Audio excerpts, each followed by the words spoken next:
पंजौता साहब, ये जस्टिस याया अफरीदी जो हैं उन्होंने कल हलफ उठा लिया है और लेकिन ये आप लोगों के बयान तो पहले कुछ और थे। हामिद खान साहब कह रहे थे हम तहरीक चलाएंगे और जो अली अमीन गंडापुर हैं वो डी चौक पे आने की बातें कर रहे थे। अब वही अली अमीन गंडापुर कल हलफ बर्दारी में भी बैठे हुए नजर आए थे। तो अब ये समझा जाए कि पीटीआई ने जस्टिस याया अफरीदी को अपना चीफ जस्टिस तस्लीम कर लिया है, मान लिया है। बहुत शुक्रिया।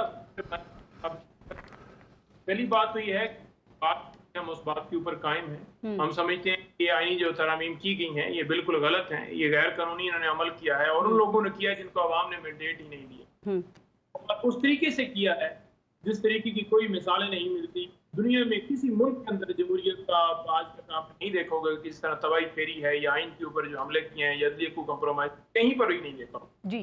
तो हम बिल्कुल अपोज करें, हम किसी सूरत जो है इनानी तरमीम को सपोर्ट नहीं कर रहे या नेफ्ट को अगर अमल करने की कोशिश करेगा। और जो आपने देखा पीछे 17 सीटों वाले थे या 25 थे या जिस तरह से इनको सीटें जितवा कर आगे लाया गया, जो काउंटिंग के जरिए इनकी तादाद पूरी की या जो आप कहते हैं रिश्वत से जिस तरीके से भी इनके नंबर करके इन्होंने जो अमल किया उस अमल के अंदर आज हर पाकिस्तान का शहरी जो है वो कहता है कि ये जुल्म किया गया है, जमहूरियत पर हमला किया गया है, किसी सूरत से तस्लीम नहीं करते। तरमीम या कोई कानून साजी या कोई भी चीज होती है तो आवाम की राय से होती है।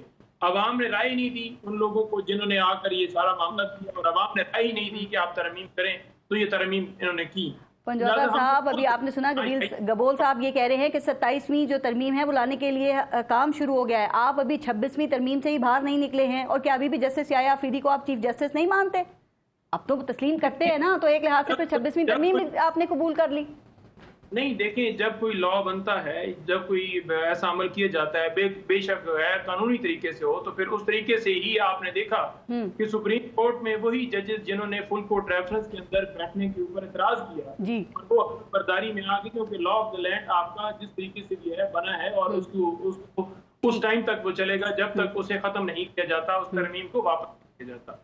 तो लॉ ऑफ द लैंड होने के नाते जो है वो अली अमीन साहब भी गए और जो याया साहब की जो कल सुप्रीम कोर्ट की फुल कोर्ट मीटिंग है पंजौता साहब, कल फुल कोर्ट मीटिंग है सुप्रीम कोर्ट की। आप समझते हैं इस तरमीम के हवाले से वहां कोई बात होगी? और सपोज के कोई बात होती भी है तो क्या ख्याल है कि सुप्रीम कोर्ट ज्यादा से ज्यादा क्या कर लेगा, क्योंकि वहां तो वही चीफ जस्टिस हैं जो 26वीं आईनी तरमीम के तहत आए हैं। देखिए, जो उन्होंने एक स्टेप लिया है जिसमें उन्होंने एक प्रैक्टिस एंड प्रोसीजर कमेटी जो बनी थी उसके तहत जो एक बेंच तश्कील देने के लिए 3 रुकनी कमेटी बनी हुई थी, उसके अंदर जस्टिस मुनीब का शामिल करना, तो उन्होंने एक अच्छा स्टेप लिया है। तो अगर वो कोई अच्छे स्टेप लेते हैं वो अब देखना पड़ेगा कि नहीं पंजौता साहब, लेकिन वो उसी कमेटी इसी ऑर्डिनेंस के तहत बनी है ना जिसपे पहले मंसूर अली शाह साहब ने तहफ़्फ़ुज़ात का इजहार किया था, पहले इजहार किया और अब इसी ऑर्डिनेंस के तहत वो इस कमेटी के रुकन बन गए हैं। तो ये भी क्या फिर दोहरा मेयार नहीं है, या आप नहीं समझते कि इस बात में भी तजाद नहीं है? इससे तो फिर ये तासुर जाता है ना कि मसला ऑर्डिनेंस का नहीं था, मसला हुकूमत का और जस्टिस काजी फैज़ ईसा का था।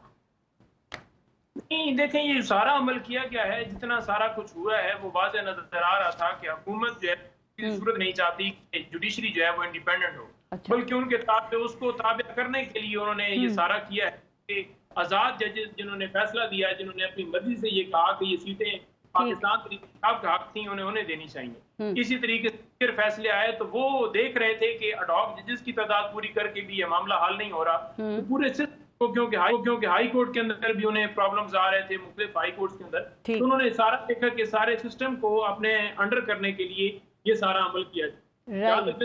की बात है, उन्होंने अपने मौक़िफ़ के ऊपर स्टैंड दिया और उन्होंने बताया कि किस तरह काजी फैज़ साहब ने अपने ओहदे का गलत इस्तेमाल किया, अपने ठीक, और वो सारा लेटर जो है वो बता रहा है कि उन्होंने क्या खून मारा है। हाँ, 2 लेटर्स उनके सामने हैं, लेकिन कहा वो एक हल्का ये भी कह रहा है कि इस तरह का खत नहीं लिखना चाहिए था, चूंकि ये रिवायत है सुप्रीम कोर्ट की कि जब कोई चीफ जस्टिस जाता है तो उसे बड़े एहतराम के साथ ग्रेसफुली उनको अल्लाह हाफिज किया जाता है। पंजौता साहब कमेंट करेंगे इसके ऊपर, चूंकि आप मुसलसल उनके जवाब पे जरा ना में गर्दन हिला रहे थे।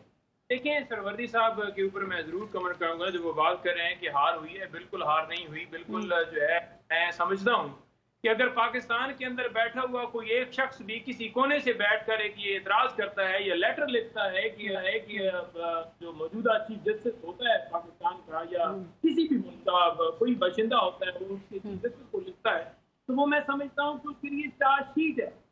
अगर एक ही जज बैठकर ये कह दे कि आपने नाइंसाफियां की हैं, आपने इंसाफ नहीं दिया, तो वो भी उसके लिए चार्जशीट है। ठीक। वहां पर सिर्फ एक नहीं है, मुख्तलिफ जजेस जो हैं वो लिख रहे हैं कि जनाब आपने ये गलत किया।